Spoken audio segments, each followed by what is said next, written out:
Dengan bangunan-bangunannya yang rendah, mempunyai sejarah yang panjang, dan populasi lokal yang besar, Muscat telah digambarkan oleh beberapa orang sebagai anti-Dubai.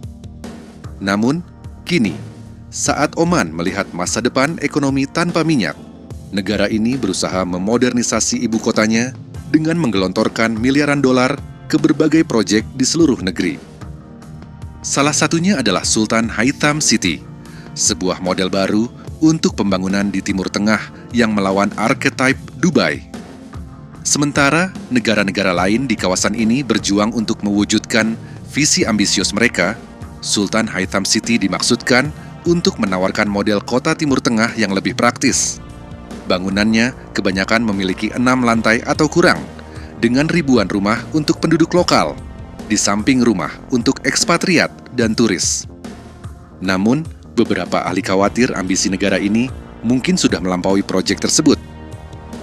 Muscat terletak di antara Teluk Oman dan Pegunungan Hajar, dan menjadi rumah bagi sekitar sepertiga populasi Oman yang tumbuh dengan cepat.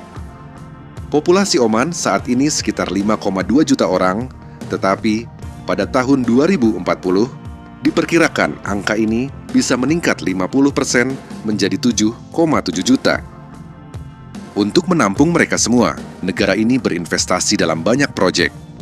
Salah satu yang paling signifikan adalah Sultan Haitham City, yang dirancang untuk menampung 100.000 orang di lebih dari selusin lingkungan, bersama dengan 25 masjid dan 39 sekolah.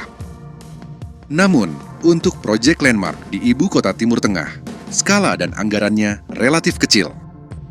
Sebagai perbandingan, The Line di Arab Saudi diperkirakan akan menampung 200.000 orang setelah fase pertama selesai dengan perkiraan biaya 100 miliar. Sementara itu, ibu kota administratif baru Mesir yang kontroversial dirancang untuk menampung lebih dari 6 juta orang dengan perkiraan biaya 58 miliar dolar Amerika Serikat. Ambisi Oman yang lebih kecil ini disebabkan oleh kurangnya uang dan populasi yang lebih sedikit, tetapi juga karena negara ini sangat menghargai atmosfer lokalnya, di mana penduduk asli Oman benar-benar tinggal di kota dan bekerja di sektor jasa. Sebagai contoh, di Dubai, warga lokal hanya 15% dari total populasi kota. Mereka tidak ingin Muscat menjadi Dubai lainnya. Mereka sangat bersikeras tentang hal itu. Akan butuh waktu untuk melihat apakah model baru ini berhasil. Sultan Haitham City tidak akan benar-benar selesai hingga tahun 2045. Oman membutuhkan waktu untuk meyakinkan penduduk lokal bahwa mereka ingin tinggal di sini. Meskipun Oman memiliki tingkat kepemilikan rumah yang tinggi, dengan klaim pemerintah bahwa 89% warganya memiliki rumah sendiri, negara ini masih menghadapi beberapa masalah perumahan utama, dan pemerintah perlu mencari cara agar orang mau tinggal di kota yang lebih padat. Dalam sistem saat ini, warga Oman biasanya tinggal di rumah keluarga tunggal di daerah dengan kepadatan rendah. Warga negara berhak mendapatkan tanah gratis melalui undian perumahan, tetapi mereka sering menunggu bertahun-tahun untuk mendapatkan tanah yang akhirnya jauh dari perkembangan yang sudah mapan. Di Muscat, hal ini telah menyebabkan ibu kota yang luas dengan banyak kemacetan. Masalah terbesar di kawasan ini adalah perumahan. Para pemimpin di kawasan ini telah menjadi sangat kaya dari minyak negara mereka, tetapi mereka memastikan untuk menghabiskan cukup uang untuk rakyatnya demi menjaga stabilitas. Khususnya mereka membayar hal-hal seperti perawatan kesehatan gratis, pendidikan, dan rumah. Inilah cara rezim di Semenanjung Arab mampu mengamankan loyalitas warganya melalui kebijakan perumahan. Namun banyak tanah yang tersisa untuk dibagikan berada lebih jauh ke gurun, yang mahal untuk dikembangkan, dan akan menjadi semakin tidak berkelanjutan seiring dengan berkurangnya sumber daya. Oleh karena itu, harus ada semacam pemeriksaan realitas. Sultan Haitham City dirancang untuk menempatkan penduduk lokal di lingkungan yang jauh lebih padat daripada yang kebanyakan mereka tinggali saat ini, tetapi tetap mempertahankan privasi. Pemerintah juga merencanakan sistem transportasi massal untuk Muscat yang akan menghubungkan kota baru dengan kota lama. Sistem metro telah lama menjadi tujuan negara-negara di Timur Tengah yang ingin mengurangi kemacetan dan meningkatkan citra internasional mereka. Tetapi banyak yang menemukan bahwa proyek semacam itu sangat mahal dan memakan waktu.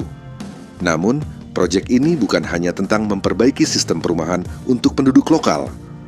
Sebagian besar perumahan dalam pengembangan ini ditujukan untuk ekspatriat dan pengunjung, karena mega proyek ini juga merupakan bagian penting dari taruhan Oman pada pariwisata.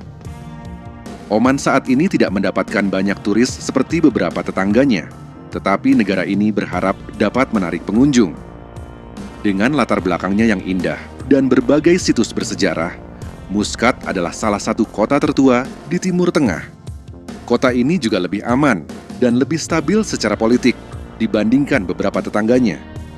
Jadi, secara teori, seharusnya tidak perlu proyek-proyek megah dan mengesankan untuk menarik pengunjung. Namun, beberapa orang bertanya-tanya berapa lama Oman dapat menahan godaan untuk meniru metropolis tetangga seperti Dubai. Sangat sulit untuk menolak daya tarik tempat seperti Dubai. Kota itu benar-benar memiliki pengaruh kuat pada imajinasi urban orang-orang di kawasan itu, dan mereka melihat apa yang terjadi di Dubai dan tempat lain. Namun, pendekatan ini seringkali mengutamakan investasi asing. Saya telah menciptakan istilah Dubaization yang pada intinya berarti ada mode tertentu dari pembangunan perkotaan yang dipromosikan Dubai, di mana Anda pada dasarnya mulai dari awal. Anda menghapus semua yang ada di masa lalu dan membangunnya kembali dengan cara yang berbeda, berdasarkan pada kesementaraan dan temporalitas, di mana orang tidak tinggal untuk jangka panjang, tetapi untuk waktu tertentu. Dan tentu saja, pembangunan semua gedung pencakar langit dan menara serta struktur ikonik yang spektakuler. Oman sudah merencanakan proyek-proyek tambahan di Muscat, seperti pengembangan senilai 1,3 miliar dolar di tepi pantai kota ini. Gambar awal menunjukkan bahwa pengembangan ini mungkin termasuk bangunan yang jauh lebih tinggi dari yang diizinkan negara ini di masa lalu. Ini akan secara signifikan mengubah cakrawala Muscat. Jadi, Anda memiliki cakrawala yang dulunya sangat sederhana. Sekarang, Anda memiliki menara setinggi 30 sampai 40 lantai di pusat kota yang ditujukan untuk klien kelas atas. Ini bukan perumahan sosial, dan itu cukup bermasalah. Sementara pengembangan baru yang mengilap mungkin menarik investor dan turis, mereka seringkali gagal membantu penduduk lokal dan dapat menyebabkan kesenjangan kekayaan yang lebih besar. Ini tidak terlalu menjadi masalah di negara-negara pengekspor minyak, sementara sumber daya masih melimpah, tetapi bisa menyebabkan masalah dalam jangka panjang. Ketika Anda memiliki masyarakat di mana ketimpangan tinggi, hal ini segera akan menyebabkan kerusuhan sosial dan ilmuwan sosial akan mengkonfirmasi hal itu. The Arab Spring benar-benar merupakan manifestasi dari hal itu. Tentu saja, itu ditekan dan ditumpas dengan brutal, jadi untuk saat ini, keadaan terlihat stabil. Namun, dalam jangka panjang, saya tidak berpikir ini akan bertahan. Bagi Muscat, pertanyaannya adalah, apakah kota ini dapat berhasil mempertahankan karakter lokalnya sambil menavigasi cara untuk memodernisasi? Atau apakah rencana seperti tepi pantai barunya akan secara fundamental mengubahnya ke arah tetangga seperti Dubai?